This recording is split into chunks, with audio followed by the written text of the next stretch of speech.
Whatever threatens you, I'm asking you to threaten it back. Take care of your responsibility, but don't take anything off of anybody. Somebody wants to destroy your chances for a good future by their negative talk, negative thinking, putting it all down. I'm telling you, walk away if you have to. Walk away. Whatever threatens you, threaten it back. Whatever threatens your opportunity, threaten it back. Now, some of our enemies are on the outside. So you need that strong why to keep you focused, to ignore all the other obstacles and opportunities, to really go after that thing and to have tested. You've tried a lot of things. You did not prematurely optimize. So I know that this one is good for me. I know that I'm not, because a lot of people, they end up they like the beginning. And so in the beginning, I know I'm here. I'm ready to fight. This is good. And then as time wears on, laziness kicks in. They like distraction. Maybe they have ADHD. They want the next dopamine hit. They pick up their phone and suddenly they think it's, oh, well, Tom said to only do the one that gives me more energy. This doesn't give me enough energy. I'm going to go try something else. I would say once you've done the early exploration, of 15, 20 different things and found some that give you more energy than they take, then if more than 3 times you find yourself starting only to stop and want to start over again, that is you're lacking grit. Was an accomplishment. Me losing 10 pounds and then 50 pounds. And then the more I did this, the more I gained confidence. And then the more I gained confidence, the more I realized these guys can't do what I'm doing right now. I had no coach, had no trainer, had no money. I didn't know how to lose weight. I had no knowledge of what I was doing. I was just working. I was just sacrificing. And then through that, all these different tools started coming up. But I would have never found these tools if I didn't put myself in a very uncomfortable place. We all look for toughness. We all want it, but we look for it in a comfortable environment. You will not find toughness in a comfortable environment. Those of you who are listening to this, whoever hear this, you will not find it. The stage is set and it's time to rock and roll the heart of a champion. You can't pretend or fake it just to make it. When you speak with power. Own it, recognize your purpose in this world. We are all made to do great things. What good is your greatness? If you don't stand on it, this is not the time to quit. This is not the time to give up. But you got to keep on fighting. Yes, darkness is upon you, but there will come a time the sun will shine. This is the opportunity of a lifetime. But the time has come for you to succeed, for you to understand that you've got a mission. Don't let the losses keep you down. The mind is a powerful weapon. Resurrect yourself from the pit of darkness. When the rest of the world says no to you, you say yes. But here's the most important thing to understand. Some of our enemies are on the inside. Let me give you a quick list. Indifference. You got to do battle with your own indifference. Boy, it's easy to coast, especially if you've accomplished something, extraordinary. Now, somebody says, I got to relax. Here's the key. Not too long. The weeds will take all you plant if you rest too long. Angela Duckworth has a book called Grit where she addresses this, but basically you have to at some point draw a line in the sand and say, look, I know that in the early phases of this, I loved it. Now I just need to push through the boring stuff by knowing why I'm doing this and having a desire to progress in my life, which is incredibly important. And I'm going to do that by gaining mastery in the skills that I would need to master in order to be good at this thing. And then you commit and you go. All right, that's how that's done. Next, I struggle with the consistency aspect of discipline. What advice do you have for someone like me? All right, so first of all, you want to set yourself up in the way that we were talking about earlier to make consistency the default answer. So we go to bed at the same time. We have our meal plan prepped out. So we don't have infinite ingredients in the house and a bunch of junk food. It's like we have the ingredients we need to make the food that we want to make. Our gym clothes are right next to the bed, all of that stuff. So we are setting ourselves up so that the right answer is the easiest answer. Indecision. You got to make those decisions. The ones that don't turn out to be good gives you experience to make better decisions. Don't let much time go by without making some decisions. The ones that you can make quickly, make them quickly. The ones that take time, take your time. But get those decisions made. Don't let indecision be an enemy, rob you of the future, empty your bank account, leave you with zero in the purse. Don't let that happen. The next one is doubt. Sure, there's doubts on the outside. People doubt that America's going to make it. People doubt that Europe's going to make it. A winner is a dreamer who never gives up. It's important for you to understand that your experience facing and overcoming adversity is actually one of your biggest advantages. How strong is your why? It's not enough for you to just say, I want to do well. You have to believe that you will do well, and you have to pursue it. You have to keep going when you run into challenges. Those who succeed are not fearless. They had to show up even when they were afraid. And I know it's difficult to follow your dreams, but it's even worse if you don't. You have to find a way to build your own dream, or someone else will hire you to build theirs. If you give up on your dream, There's power in your voice. You have to commit to everything that you do. Don't stop now. Don't give up on now. Keep it moving. Take control of your life. Believe in yourself, but make no mistake, you are worthy. Every day is a new day and another opportunity that others may not have. That could be no excuses. Life, how beautiful it is, how amazing it is to be able to rise up in the morning and have that sunshine on your face rather than on your grave. What makes life so unique and so beautiful? It is beautiful because wherever you have, like, you may be facing what you may be, dealing with life is still good. One day I made a decision that enough is enough. I'm tired of being average. I'm tired. I'm tired of being good. I'm tired. I want to go to the dealership and buy the best car. I want to move to the nicest neighborhood. I want to fly first class. I want to go to Hawaii. I want to go to Australia. I made a decision. Enough is enough. It's showtime. Will a real Eric Thomas please stand up? Some of you in the room right now, you are where you are. You're giving 60% when you have 120 in you. Why? Because you've never made a decision. Shh, there are those of you in this room, you already there. Your problem is there's some stuff you don't want to give up to go on. You're talented. You just don't want to give up sleep. Listen to me, pound for pound, any agent in the room, pound for pound. People doubt that Russia's going to make it, that Poland's going to make it, that Czechoslovakia is going to make it. They doubt the whole world is going to make it. But I'm asking you not to pick up all those doubts. I'm asking you to have some faith, have some courage, believe, drive your doubts into a small corner. Don't let them loose like a mad dog, drive you into... Life has so many moving parts, but life is always good. Every day is a new day and another opportunity that others may not have. This life that you've been given, this life that you are temporarily holding on to, this life that has been just given to you for only temporary reasons, has more meaning than you can ever imagine. So many people in the world take life for granted instead of realizing that you have to take the opportunity to live it the best way you know how. Now on this journey of life, you're going to face a significant amount of circumstances, a significant amount of challenges. You're going to fall into areas that you cannot understand. Motivational speaker, pound for pound, entrepreneur, pound for pound, athlete, pound for pound, weightlifter, pound for pound. Whatever you do, I guarantee you, when you do it, nobody can do it like you do it. The problem is you don't hardly do it. You love sleep too much.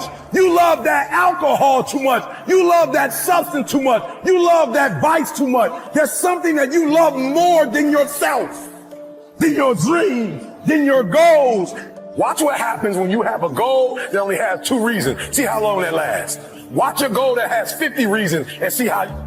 There's somebody called me the other day on an interview, stupid question. E.T., what do you feel like on the days that you don't feel like? I said, ask the question again, please. Well, what do you do on the days that you don't feel like? So I'm gonna be honest with you, I'm way past that. Every day I feel like it. Every day I feel like eating. Every day I feel like giving my wife the best life. Maybe it's not in a position for you to understand at that moment. When you start to feel that you are in a position that you don't love your life, then shame on you, because your life is a beautiful thing.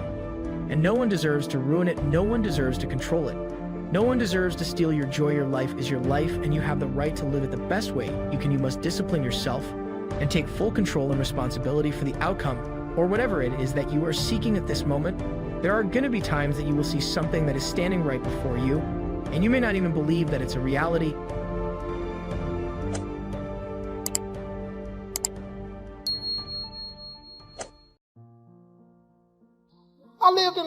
God, dog. I ain't had no backyard.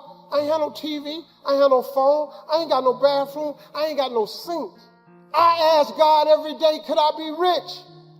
I told God, if you let me make it, when I get there, every chance I get, I'm going to tell everybody it was you. Here I am. And it was him. It was him. Now you got another route you want to take, go ahead. See, the thing about having faith is you don't need nobody's permission. You don't have to take out a loan. You don't have to get accepted into the course. You can start your faith today. You can start your walk with God today. You ain't got to clear it with nobody. There's plenty of openings. He's available. All you got to do is go. I got rich, and I'm not bragging, but I'm just telling you, I got rich because I asked. It is an amazing scripture, man. If you would only ask, well, Steve, what do I ask for? Everything. Where do we go to get that energy we need and that to keep our focus and to keep our drive? Whenever you're moving from one level to the other and you have to reinvent yourself, the adjustment, it's very, very difficult. It's very, very challenging. And I think that you need to begin to remind yourself of your why. You know, Nietzsche said, if you know the why for living, if you know why you're doing something, it will empower you to endure anything that you're going through. When you're working in corporations, you're working in financial services, it's a very competitive area. It's very, very dynamic. This is the era that Peter Drucker calls the era of the 3 C's: accelerated change, overwhelming complexity, and tremendous competition. And so people are tensed and very, very stressed out. So how do you deal with that? And knowing why you do what it is that you do. The name of the game right now is perceptual and psychological. It's the mental adjustments that we must make in the midst of the difficulties. That's what leaders do. Leaders don't panic. They're not intimidated by the change. They're not intimidated by the difficulties. What they are empowered by it. I remember reading something that says not what you don't have is what you think you need that keeps you from handling the difficulties and the challenges of life. And we have everything we need within us to face and to deal with whatever we have at hand, because we're more powerful than anything that we're up against. Now, these mental adjustments and this idea that I've got what I need, I mean, in some ways that represents who I am. For many years, I was living a life that I was not designed to do. I'm designed to speak. That's what I do. But for 42 years, I'm 62 now, for 42 years, I was doing something I wasn't designed to do, because when I looked at what I wanted to do, that was to speak, to train, to empower people, that my inner conversation to myself was, Les Brown, you can't do that. You were labeled educable mental retarded in the 5th grade. You have no college training. You were born in an abandoned building on a floor. You don't even know your birth parents. You can't do that. You are DT. You were called the dumb twin. Those words became my reality for many years. And then someone came along and interrupted that conversation in my head and said, Mr. Brown, they tell me about to drop out of school. And I said, well, yes. Why? I'm not smart like my brother. And I'll never forget when we first met, I was in his class waiting on another student, and he came in and said, young man, go to this board and work this problem out for me. I said, sir, I can't do that. I'm not one of your students. He said, it doesn't matter. Follow my directions anyhow. And I said, I can't, sir. And he said, why? I said, sir, because I'm educable mental retarded. He said, don't you ever say that again. Someone's opinion of you does not have to become your reality. So now this man changed how I saw myself. When I saw myself as the dumb twin, and that was the conversation in my head. That was given to me. That's what I believed. I accepted that. So the things that I was up against academically, they began to appear not as difficult as I thought they were, because now he empowered me. Before then, right before then, up to that point, the things that were placed before me, I would stumble, I would slow the class down because I was convinced that I was dumb. I believed what they said to me. And this guy came along and he changed my perception of myself. Someone said that people don't live life as it is, they live life as they are. And so what we have to do as leaders, I don't care where you are in customer service, managing people, that you have to do during the tough times, you have to bring the best out of yourself. So it's right now. It's at this time of the struggle. We go through a restructuring. We have competition that's doing weird stuff out in the market. And what you're saying is it's right now that tests my mettle, that builds me as a leader. Yes, without any question. The sign that I saw the other day that said, if you're going through hell, don't stop. Keep moving. You got to continue to move. And if you continue to move and make the adjustments and fine-tune your strategy and let the people on the organization know, hey, look here, we're going to make this happen. And here's what they have to do. They have to come from a place of, it's possible. And once people begin to know that it's possible, then they begin to work within that framework. Sometimes we have to be intelligently ignorant. Many people fail to achieve the goals that they're capable of doing because they judge according to appearances, they know too much, and they think themselves out of it. What we have to do in this point in time, at this period of our history, is begin to be open to the possibility that it's possible, that we can do this. And the next step is that it's necessary. It's necessary that we find a way to make this work, that we look for ways to optimize the efficiency of our operation. It's necessary that everybody gets on the same page. It's necessary that we develop one vision, one voice, and higher standards on how we're going to begin to drive the culture, to impact our bottom line, to begin to take the level of customer service that we envision to another level to dominate the marketplace. It's necessary. Being second place is not name of the game. That's not acceptable. We've got to make it happen. And that it's you and it's me. All of us must take ownership for it. It was George Bernard Shaw who said the people that make it in life, they look around for the circumstances that they want, and if they can't find them, they create them. That's what leaders do. And how do I take that picture that I have and get my employees to really see the possibility as well? Speed of the leader, speed of the group. You have got to buy into it. You've got to believe it. The difference between leaders and people that are followers. Leaders, it's a whole different standard for them. It's a difference between being in the business and the business being in you. That it has to be who you are and that you set the pace for the organization. If the leader becomes cynical, if there's any doubt, if you don't have absolute faith that you can make it happen, if you become cynical, if they sense that you don't believe that it can happen, if you start complaining about the fact that you can't get your higher-ups to answer, or there's so much political bureaucracy that we have to deal with, that you're frustrated, that you don't know what to do, that you're pulling your hair out, that you can't sleep at night because of the fact that it's out of your control. If you have that victim mindset and feeling powerless, that nonverbal communication, your facial expression, your energy, the spirit of who you are, that will permeate and contaminate the spirit of the organization.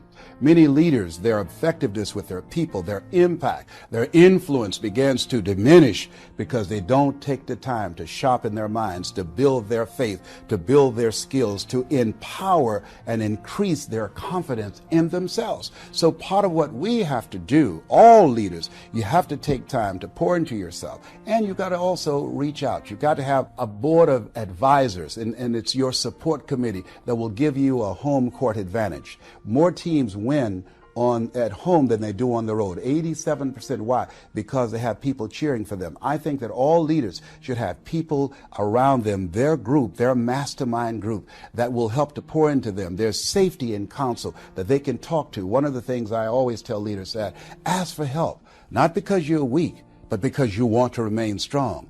And ask for help, and don't stop until you get it. What do I do if I'm just not interested in playing this game? It's easier. Maybe I'll just coast it out. Some of us have had our careers for a long time. Yes. Can't I just mark time until this passes, or until something new comes along? You can't do that. You can become a volunteer victim and choose to play your life out like that. What if you live your whole life only to discover that it was wrong? You must fight, and you must believe. Fight for the love that you have inside of you. Believe in everything that you are putting forward, and leave the rest behind you. What you are looking for and what you are fighting for depends on you. Let this be a lesson, not only for yourself, but for the rest of the world that is watching you. Make your stand. Make your stand for the right reasons. Make sure everything that you believe in stays with you. Because the moment you are faced with any challenge, there is no turning back. When there are multiple challenges coming at you, when everything that is trying to destroy your idea of being your best Keep your eyes on the prize and move forward. Your time is now. Make sure you make that moment count. If you believe that you are a champion, then stand on it, because that is ultimately what champions are made for. Success requires that you stare into the eyes of the things that make you feel uncomfortable. You have to learn how to master that fear. Every time that it arises on the inside of you, you've got to reach in there and pull it out and place it on your opponent, on the obstacle or the challenge that you're facing. Every time that fear knocks, you answer the door with faith. For the Lord did not give us a spirit of fear, but of power and of love and of sound mind. You either master that fear, or that fear is going to master you. Because every time you give in to that fear, a piece of your life dies. So I want you to make a decision right here and right now. Draw a line in the sand and say, I will not live this way. Fear cannot have me anymore. Nelson Mandela said, I learned that courage was not the absence of fear, but the triumph over it. The brave man is not he who does not feel afraid, but he who conquers that fear. Now I will say it again. To go to the next level, you must boldly and aggressively attack the things that scare you. You must learn to look at that fear in the eye and the things that make you feel uncomfortable and say, so what? You will not stand in the way of my greatness. Every time fear shows its face, you grab it by its neck and you choke the life out of it. Stop letting false evidence appearing real destroy your dreams. Fear is just faith in reverse. Arise, champion. Negative thinking is a major problem because you've got to get control of this. You actually can control what this does. No one else is in charge. If the devil is in charge, it's because you gave him permission. You allowed him in. If God is operating up there, it's because you gave him permission. You allowed him in. It's a very, listen to me, it's not a magic trick, man. If you want to be successful, you have to get control of this. Like I was telling her earlier, look, you can eradicate negative thinking from your life. Now, it's not going to say you're not going to ever have a negative thought. That's not human. I have them, but I don't have them nowhere near as frequent as I used to because I learned what they are, how they work. I get rid of them. I don't have time for you. I'm on a positive track. I got things I'm trying to accomplish. I'm trying to be successful and I'm trying to be happy. If you're trying to be successful or happy, you have no room for negativity. The best way to mask yourself from negativity every morning is to start with gratitude. I'm telling you, man, it's a very simple process. Now, there are some books that you can buy. There's Norman Vincent Peale's The Power of Positive Thinking. It's a very old book. It's only in paperback. It's called The Power of Positive Thinking by Norman Vincent Peale. I read this book when I was 20. It started the process to change in my life. Then I read a book called The Magic of Thinking Big. It's by David Schultz. This just trains you how to think big. You know, it doesn't take any more brain power to think big than it does small.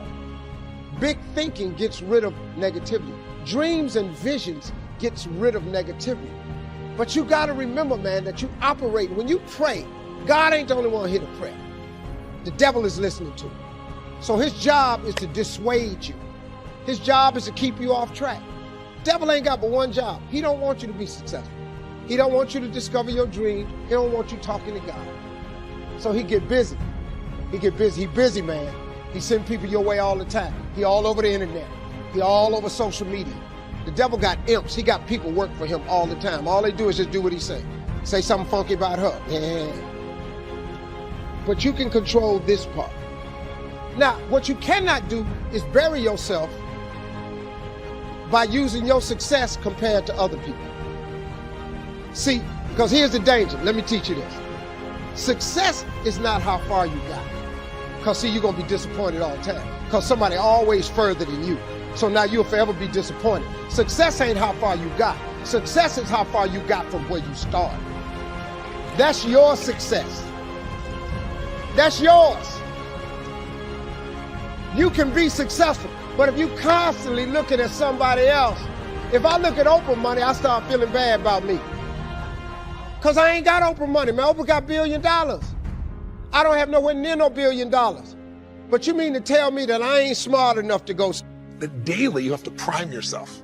You have to do something for 10 minutes minimum. If you don't have 10 minutes, you don't have a life.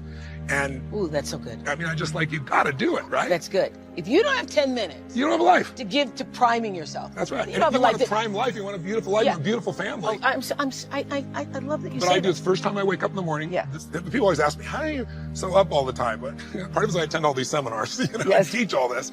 But the real reason is you prime yourself. I prime myself. That's what I've done for years. It's like I changed my body, this radical breathing pattern or movement. There's many ways to do it. But then I do 10 minutes, and it usually goes more because I'm enjoying it. Yeah. But 10 minutes is how I get myself to do it. 3.5 minutes of pure gratitude about 3 things. And I pick one of those 3 to be simple, because I don't want to be the astronaut that, he went to the moon, that was his idea of adventure, and then they all come back and were depressed because what do I do for the rest of my life? Yes. So the wind in my face, my children's faces, anything. And the reason for gratitude is the 2 emotions that mess us up the most are fear and anger. Yeah. And you can't be grateful and fearful simultaneously. They don't go together. And you can't be angry and grateful simultaneously. So if you literally start your day cultivating that, this is the part I was talking about, creating a highway to happiness. Yeah. And then I do 3 minutes of my 3 to thrive. What are 3 outcomes or results I'm really committed to? And I see them as done and fulfilled. And in 10 minutes. For that day? I usually look at something at 6 months to 12 months out. Wow. Something that's a little bigger. And then what I feel is fulfilled and done, and I get thanks for it. And at the end of those 10 minutes, and usually it's 15 or 18 for me, I am so wired. Now, I've done that for years. It's been the basic. What's different with suffering is measuring it moment to moment over. And then the third one for me is, okay, how do I love more? Love to me is an action. It's not a word, it's not an emotion. It's like, if you love, you act accordingly. So love, and what can I do in a loving way, and then what can I be grateful for? And that little 3-step process ends the suffering. 70% of the time, people live in stress, and living in stress is living in survival. Now, all organisms in nature can tolerate short-term stress. A deer gets chased by a pack of coyotes. When it outruns the coyotes, it goes back to grazing and the event is over. And the definition of stress is when your brain and body are knocked out of balance, out of homeostasis. The stress response is what the body innately does to return itself back to order. So you're driving down the road, someone cuts you off, you jam on the brakes, you give them the finger, and then you settle back down and the event is over and boom, now everything's back to normal. But what if it's not a predator that's waiting for you outside the cave, but what if it's your coworker sitting right next to you, and all day long you're turning on those chemicals because they're pushing all your emotional buttons. When you turn on the stress response and you can't turn it off, now you're headed for disease, because no organism in nature can live in emergency mode for that extended period of time. It's a scientific fact that the hormones of stress downregulate genes and create disease, long-term effects. Human beings, because of the size of the neocortex, we can turn on the stress response just by thought alone. We can think about our problems and turn on those chemicals. That means then our thoughts could make us sick. So if it's possible that our thoughts could make us sick, is it possible then our thoughts could make us well? The answer is absolutely yes. All of you have targets, things that you're after. If you're going to get a new result, if you're going to grow your business, if you're going to be able to support your mom, if you're going to get rid of the anxiety, if you're going to be able to overachieve and not have all that fear inside of you, you obviously need to get a new result. You're going to have to get new action. We all know that. You don't get new results with old action. What human beings can do is amazing. What they will do is usually disappointing. It's not because we're not capable of it. It's because we don't have new actions because we get in certain emotional states that dominate us, like anxiety, like fear of failure. So if you're in a state of fear, you're going to behave very differently and get very different results than if you were in a place of being courageous or bold or warm or connected or playful, any of those. So the most important key to changing your life in any situation is to change results, you got to change behavior. But to change behavior, you got to change the emotional state you're in. The fact is this, You are playing the program 95% of the day, meaning your life is a printout of your program. Anything you're struggling to try to accomplish, whether it's health or love, relationships, whatever it is, if you're struggling, it represents a simple fact. Your subconscious programming doesn't support that conclusion. So the fact is, what are my programs? Look at your struggle. And wherever you're struggling, the struggle is not because the universe won't provide for you. The struggle is an internal job. The struggle is you're trying to overcome previous programming that prevents you to go to that destination. So the wonderful part about this understanding is you don't have to review your life. You can look right now. At this one moment, just look in your head and say, what are the things that I keep trying to get? And they seem to be elusive. I can't get them. They're always out of reach. I say, the universe is not holding back. It's your own invisible subconscious behavior. And once you understand where the issues are and you start to really focus on the point that it's not the universe that's providing the trouble, it's myself, you have the first inclination, the first idea, the first understanding of how to change your life, because now you know exactly what issue is confronting you. You can change the programming. You can rewrite your subconscious programs. If you took the wishes and desires of the conscious mind and use that as a program to put the beliefs into the subconscious mind, it's the most exciting and liberating thing you can ever do in your life. You know why? Because once it's in the subconscious program, 95% of the day, without you even thinking about it, your mind will take you to that direction. And that is your freedom. I define concentration as the ability to keep that awareness on one thing for a prolonged period of time. So if I can keep my awareness on Eric and not drift away and think about the wedding, or drift away and think about the vacation, or what I'm going to do later, then I'm concentrating on Eric. Every time it drifts away, I bring it back. And the more I practice this, the more I practice concentration. So concentration is the ability to keep your awareness on one thing for a prolonged period of time. And that's a very simple definition of concentration. How do you get better at concentration? You practice this. You practice this 24 hours a day, 7 days a week. And it's the only way to get good at it. And what's the best way to practice it? The best way to practice it is to integrate it into everything that you do in your life. Not to meditate 10 minutes in the morning. It doesn't work. You really need to look at your life the same way a sprinter in the Olympics looks at his life. You've all heard of Usain Bolt, the man that won the gold medal twice, 2 Olympics in a row, broke the world record. I don't know anything about him, to be honest. But if I was looked at him, I would assume he goes to the gym. Right? If you look at him, he's pretty ripped. He obviously sprints, he practices running, probably does a lot of long distance, he probably does a lot of stretching as well, I'm sure he gets massages. He looks like he eats the right kind of food. Drinks the right amount of water, takes vitamins. His whole day is so disciplined. For what? To prepare him for 9.57 seconds. I think that's what the world record is, right? 400 meters, 9.5 or 9.57 seconds. His whole day is preparing him for that short time, not the other way around. A lot of people say, you know what, I need to be more concentrated. So you know what, I'm going to meditate in the morning. I'll sit down for 2 minutes. Okay, now I'm Zen master. And the remaining 23 hours and 58 minutes, they just go about being ordinary and crazy. How does that work? How would you change? It's not balanced at all.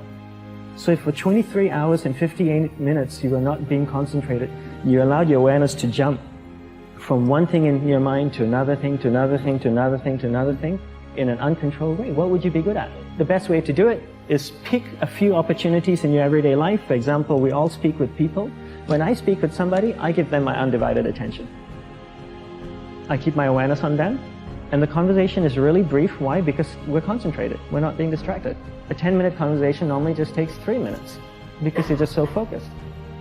And out of a prolonged concentration comes the wonderful power of observation. You just become more observant, and when you become more observant, you see solutions quicker, and you solve things quicker.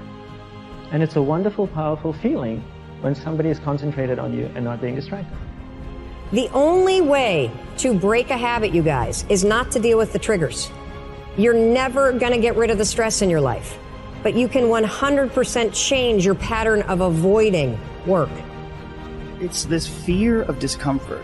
People have this extreme feeling in their mind when it comes to their associations with exercise. That's one of my first feeling, that I could hit the ball from any part of the court and feel like I could do it with closed eyes and make it and know exactly where it's going. It made an impression on me. And since then, for the past 33 years, I've looked in the mirror every morning and asked myself, if today were the last day of my life, would I want to do what I am about to do today? If you try and change yourself according to thinking that, oh, I'm going to a different country, or, I need to please, or I need to not be alien enough, or you're overthinking it. So that's that one voice. This other voice that we walk very far away from is the voice saying, hey man, you ain't doing shit. So what you have to do first is turn up this voice over here. The voice saying things to you that aren't nice. Your body is like a race car that you can juice up yourself. Like, you can add the fat tires, you can add the improved suspension, you can beef up the horsepower in the engine. You can do all that yourself. You have to be open to understand and accept the fact that you won't know everything. Right. And people won't know everything about you. So it's an education. I'm enjoying so much. You have to accept your uniqueness. Yeah, I want to do things that people are like, oh, she's doing that now. I look for things like that, whether it's acting, producing, I don't know what it'll be. Sure. I don't know. If you want to be an anomaly, you have to act like one. Like, people want all these special things to happen, but then they're acting like everybody else. Victory. I wanted to win. Not like beat somebody else. It wasn't about that. I just wanted to go the distance. Everything in my life, when something got hard, I quit. It's this whole new perspective on it. And I think the ease of suffering is always in presence. When you're in presentness, truly locked in presentness, there is no suffering. There can be pain, but no suffering. Suffering is something created by our own mind. We all think our stuff is the best, and I get that. But yeah, that would be my advice, only because that also is liberating. To me, everything's about breathing, right? To me, everything is about take full ownership for everything, and then everything gets easy, because then you're in control. The more I did this, the more I gained confidence.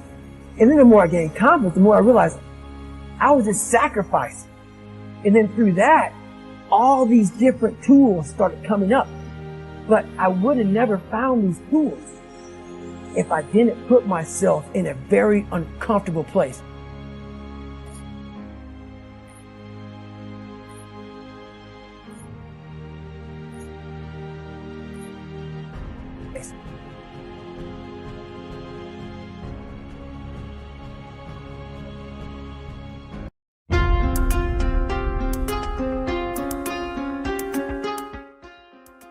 There are only two human emotions, love and fear. All other emotions stem either directly or indirectly from these two base emotions. But fear is an illusion created by this reality, because all that truly exists within the singularity is love. That's all there is, and love is all there can possibly be, because there is only one. There is only the singularity. So how can there be any other emotion at all? Indeed, how can there even be any concept of emotion? Within the singularity there exists only the singularity, and the singularity is love. There is nothing else, and this love is not perceived as emotion, it just is. There is only love. It's being aware of this singularity that allows true understanding to occur. And people ask, well, what can I do to help myself become more aware of this singularity? And the answer is to live in love yourself. Now when I say live in love, again, I'm not talking about the television version of love. I'm not saying that we all put flowers in our hair and sit around singing a song. I'm talking about real love, true empathy, and real understanding for all. And so what is love, and how does one live in love and understanding of all others? Well, here's the trick, you see. You do it by being aware of the singularity of which we're all part of course. Now that may sound like I'm talking in circles and I just returned to the beginning, but I didn't. Because you see, real love lies in the true understanding that there is no other. There is only the singularity. When you can truly understand that, and when you can fully realize that when you look at another person, you are not seeing another person. You are seeing another image of yourself, another manifestation of the singularity. Then you can truly understand what actual love is. Because real love comes from the true understanding that we are each other. We bear a single consciousness. The divisions that supposedly exist between us are an illusion. How can you not love another person? That person is you. So how can you not love them? How can you not love all other people when they are all you? And when you realize that all the divisions between us are an illusion. Once people realize the truth of this, well then the entire system of control we live under simply breaks down. And how do you do it and where do you start? Well, you do it by realizing that we are all one. There is no other. You do it by doing what is right. In everything. Rather than doing what is right for yourself personally, or what is right for the company, or what is appropriate for the occasion, or even what the law requires, you just do what is right. All the time, in everything. Realize and truly understand that when you do the wrong thing, the person who must suffer the consequences is simply a mirror of yourself. So all you have done is hurt yourself, and you have divided just a little bit further both society and the one consciousness that we are all part of. And the key to reaching its goal of this global fascist dystopia is to divide and rule the target population. And my goodness, how they have worked to do that. The cult, the global cult of secret societies and semi-secret groups has everyone, all sides, in its gun sights. Whether Trump supporters in the Midwest or the wokers of California, all cultures, all races, all sexualities, all political beliefs are all in the gun sights of this cult. And if we go on being divided, then they will succeed. But it doesn't have to be. The answer is staring us in the bloody face. How can a few control the many unless the many acquiesce to that imposition? It's impossible. It's unenforceable. So the answer has to be not finding a solution to what's going on, but removing the cause of the problem, which is human acquiescence to our own enslavement. As I've said many times, fascists do not impose fascism. There's not enough of them. Fascism is imposed by the population acquiescing to fascism. And if that stops, it's over. If it doesn't stop, this cult will reach its endgame of total human control via, not least, an AI connection to the human mind. So AI becomes the human mind. But there are many great things happening. And we need to build massively and very quickly upon that. For someone who's been investigating this for 30 years, I've never seen anything like what's happened in 2020. The numbers of people now who are starting to see the world is not like they thought it was, and certainly is not controlled by who they thought it was, has been growing massively. So it is not, therefore it's not that easy often to say, where does this feeling that I have arise? Where does this feeling originate? Now, does it come from a deeper, the intuitive place? Intuition comes out of being present. Intuition does not come out of the conditioning of your mind. So, if you have an intuition, also, it is usually not tainted by negativity such as anger or fear. So there is something certain about it, that there is a quiet strength behind your feeling, a quiet strength. There's not a nervous energy behind your feeling. There's more.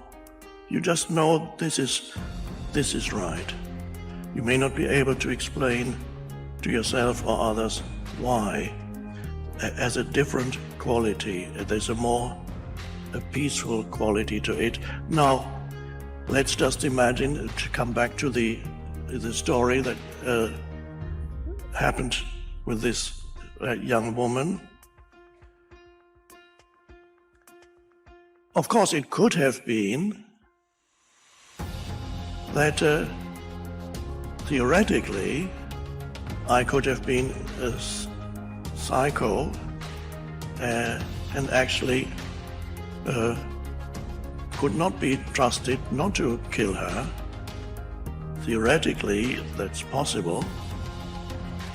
So I don't know what the answer to this is, but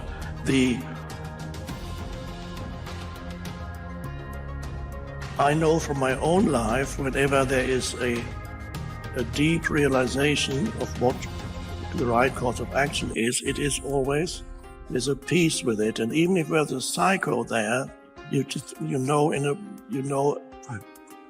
with absolute certainty that this is not right for you. There's an energetic imbalance which comes from a deeper place. But I cannot really explain in words. You have to, through life experience, you have to find out for yourself what a deeper feeling that comes out of presence and is a true intuition, how it is different from something that arises from the conditioning of your mind.